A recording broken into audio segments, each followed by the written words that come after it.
মতো হও মুগ্ধতা ছাড়া, পড়ার সময় পড়তে হবে, সময় বুঝে চলতে হবে।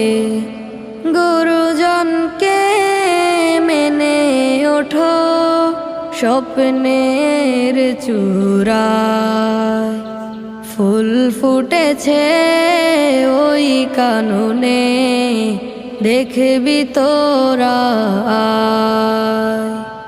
যার সুবাসে মুগ্ধ সবাই শহর নগর গায়।